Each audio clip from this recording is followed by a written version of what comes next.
Hey there. So this particular area is kind of where the curve of the trail meets, and this is actually Rocky River.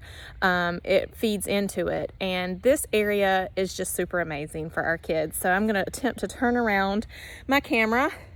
And if you can see, the water's kind of up right now just from the last week's worth of rain.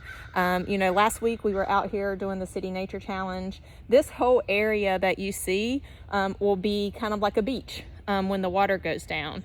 And it's a great place for them to come out and log footprints. And we have raccoons and we see turkey prints and some random prints that we don't know what they are yet. So this is just a really neat place for them to come. The other really great thing about this area is if you can see the creek bank, not that this is a good thing, but for teaching purposes it is.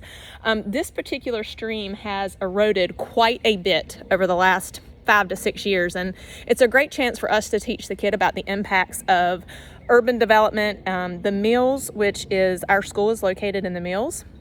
When I first came here, the housing market had crashed and no houses were being built. And this area looked very different at that time. Since then, when buildings started to pick up, I think they are finally finishing out phase 3. Almost all the homes are built. And our kids calculated last year, looking at the rate of erosion, just how much none of this over on the other bank was eroded when I first came here.